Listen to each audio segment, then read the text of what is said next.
I didn't see the path I was on. Like a lot of people on the wrong path, I just didn't realize it. My wife, my parents, my dad especially, and Mike called me one of the most selfish people they ever knew. I was on a path that had good intentions, but led me to a bad result.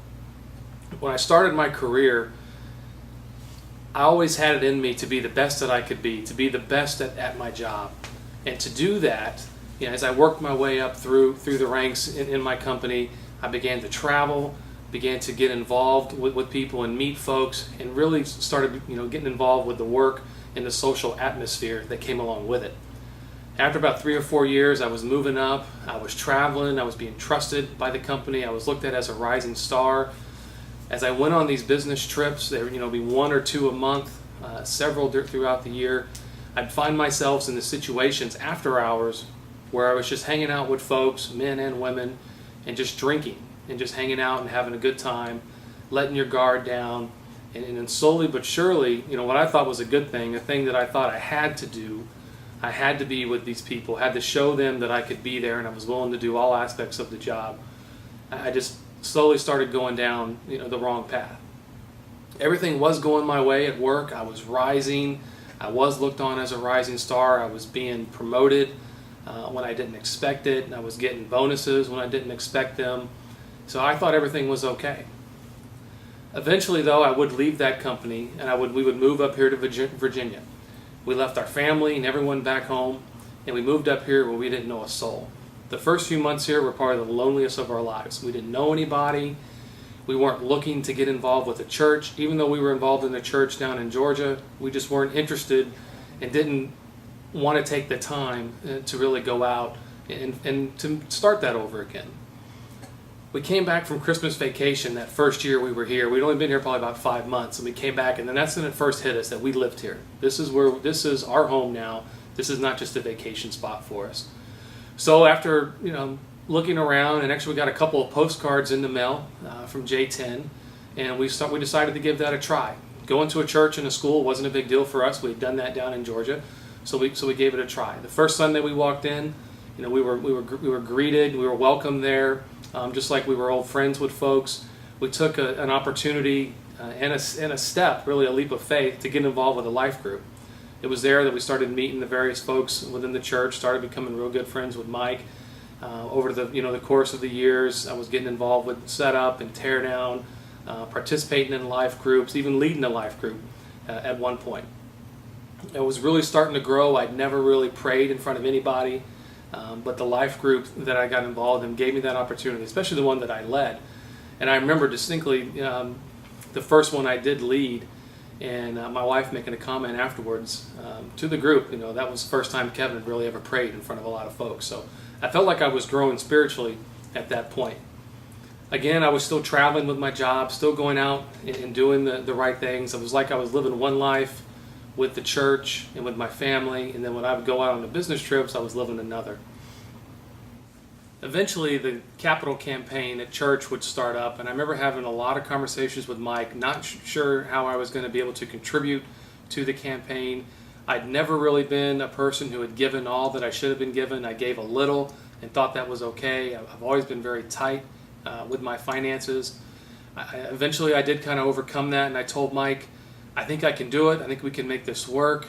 At the time, we were renting a house. We were looking at trying to buy a house. Coming from a real nice place in Georgia where we had land, we had a nice single-family home. We were kind of looking for the same thing when we moved up here. But I was willing to make that sacrifice, and I remember talking to Mike about it. I think we can make that sacrifice and we can move to a smaller home. We can get a townhome. Other people are doing it. I saw how Mike and his family were doing it. They seemed to be the happiest folks that I knew, and I thought, well, we can make this happen. We can do this. However, eventually things would change. I would let my selfishness kind of take over.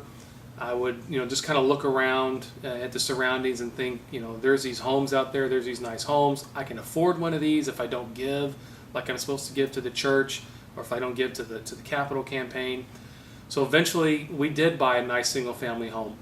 I remember, talking to Mike a little bit about it a little after we had signed the contract, and kind of the words that came out of my mouth was, why shouldn't I? Why shouldn't I be able to do this if I can afford it and if I can make it happen?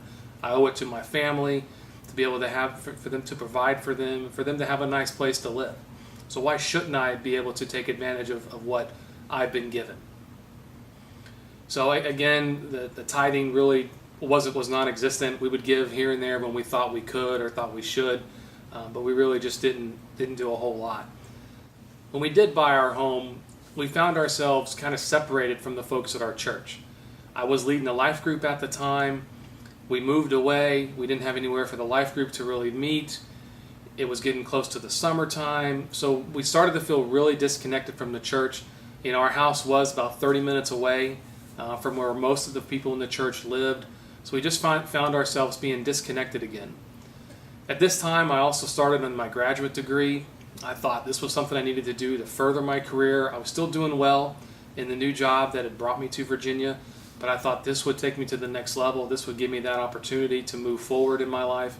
I'd been to all these conferences and seen the folks that I wanted to be, the folks that their jobs I wanted to have, and they all had this. So again, why shouldn't I? If I'm able to do this, why can't I? Why can't I go out and get my graduate degree? Again, I didn't see the path that I was on. I thought I was doing the right things.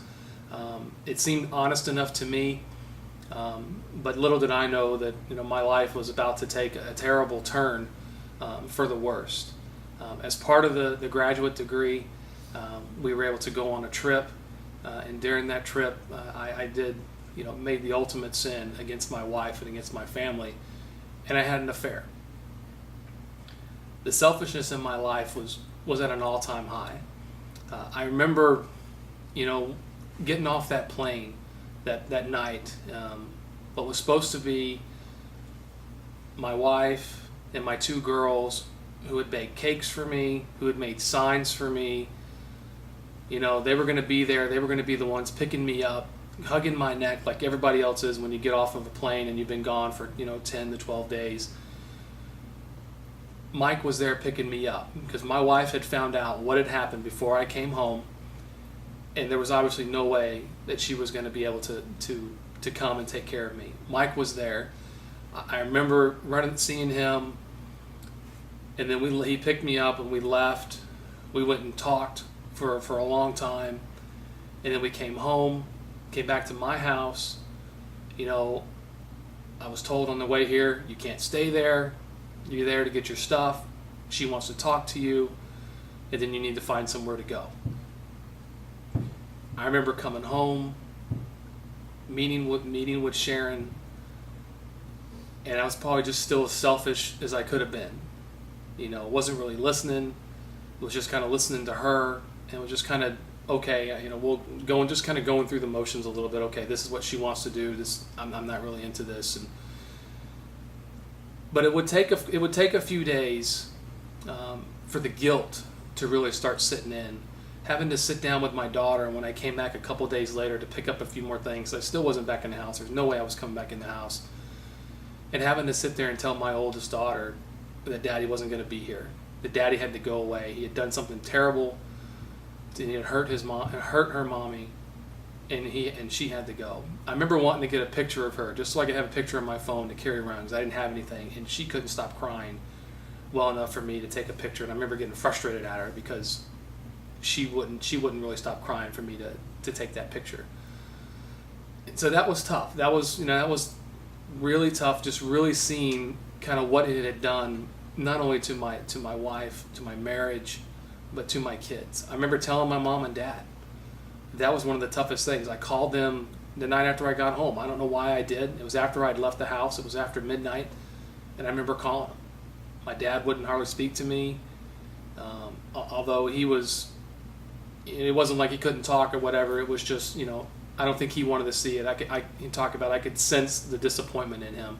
My mom wasn't home. She was somewhere else. I called her, and you could just see the disappointment. But the one thing that was there from them and from my wife was the love they still had for me. Sharon told me, she forgave me, and I couldn't see how anyone could do that.